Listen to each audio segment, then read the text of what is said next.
প্ৰথমবাৰৰ বাবে ঐতিহাসিক যি আমাৰ জনাদেশ এই জনাদেশৰ পিছত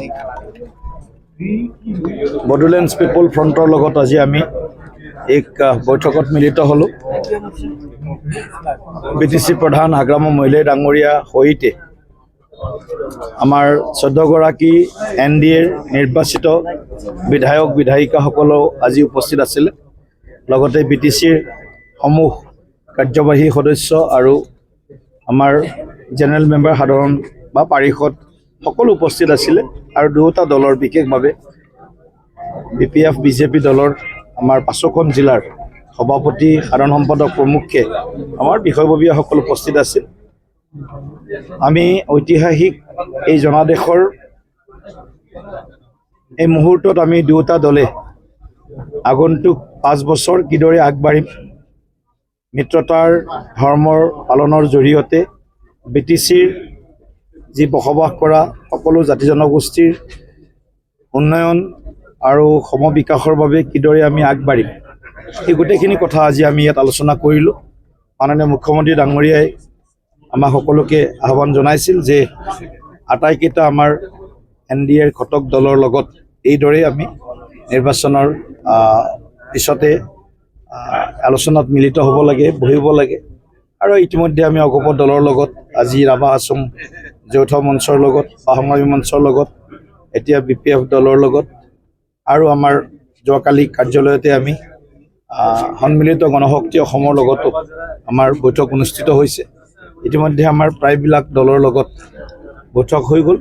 গতিকে আমি সকলোৱে একেলগে ৰাজ্যখনৰ সৰ্বাংগীন বিকাশৰ বাবে আৰু আমাৰ যি বিকশিত অসম সুৰক্ষিত অসমৰ যি সংকল্প আছিল, সেই সংকল্প সন্মুখত ৰাখি আমাৰ যি মেনিফেষ্টো আছিলে, আমাৰ যি সংকল্প পত্ৰ আছিলে নিৰ্বাচনী, সেই সংকল্প পত্ৰত উল্লেখিত প্ৰতিটো বিন্দু যাতে বিষয় যাতে আমি প্ৰাথমিকতাৰ আধাৰত পৰ্যায়ক্ৰমে আমি সমাধানৰ দিশত আগবঢ়াই লৈ যাব পাৰোঁ বা প্ৰতিশ্ৰুতিসমূহ আমি পূৰণ কৰিব পাৰোঁ। তাৰ কাৰণে নতুন চৰকাৰে 12 মে'ত শপত গ্ৰহণ কৰিব। সেই শপত গ্ৰহণ অনুষ্ঠানো এটা ঐতিহাসিক এটা অনুষ্ঠান হ'ব। গতিকে তাতো আমাৰ অসমৰ চৌদিশৰ পৰা BTCৰ পৰাও যথেষ্ট সংখ্যক আমাৰ দুটা দলৰ কাৰ্যকৰ্তা বা তিনিওটা বা 5টা দলৰ কাৰ্যকৰ্তা সমৰ্থক শুভাকাংক্ষী আহিব, নিৰ্বাচিত প্ৰতিনিধিসকল আহিব, বুথ কমিটিৰ সভাপতিসকলৰ পৰা আৰম্ভ কৰি সৰ্বস্তৰৰ কাৰ্যকৰ্তা আহিব, সমৰ্থক শুভাকাংক্ষীও স্বতঃস্ফূৰ্তভাৱে আহিব। সেই ঐতিহাসিকখনটো কিদৰে আমি উদযাপন কৰিম, সেই গোটেই বিষয়বিলাকো আজি আমাৰ বৈঠকত আলোচনা কৰিছোঁ। আৰু 10 তাৰিখে ৰাতিপুৱা 9 বজাত BJP বিধায়িনী দলৰ সভা আৰু 10 বজাত NDA বিধায়িনী দলৰ সভা আমি গুৱাহাটীত আয়োজন কৰিছোঁ। ইতিমধ্যে কাইলৈ আমাৰ কেন্দ্ৰীয় পৰ্যবেক্ষক ভাৰত চৰকাৰৰ মাননীয় স্বাস্থ্যমন্ত্ৰী JP নাড্ডা ডাঙৰীয়া আৰু হাৰিয়ানাৰ মাননীয় মুখ্যমন্ত্ৰী নায়ব সিং চেনী ডাঙৰীয়া কাইলৈ দুপৰীয়াই আমাৰ অসমত আহি উপস্থিত হ'ব। আৰু তেখেতসকলৰ উপস্থিতিতেই এই বিধায়িনী দলৰ সভা অনুষ্ঠিত হ'ব। আৰু 12 তাৰিখে দিনৰ 11 বজাত নতুন মুখ্যমন্ত্ৰী হিচাপে আমি যিজনক মুখ্যমন্ত্ৰী পাতিব বিচাৰিছোঁ সকলোৱে মিলি তেখেতে শপত গ্ৰহণ কৰিব।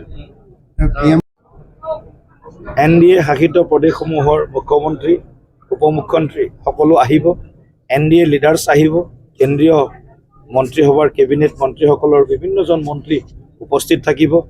আমাৰ বিভিন্ন অসম উত্তৰ পূৰ্বাঞ্চলৰ সামাজিক, শৈক্ষিক, আধ্যাত্মিক, বিভিন্ন সাংস্কৃতিক ক্ষেত্ৰত নেতৃত্ব দিয়া তেনেকুৱা বিশিষ্ট ব্যক্তিসকলকো ৰাজ্য চৰকাৰে নিমন্ত্ৰণ দিছে বা দিব।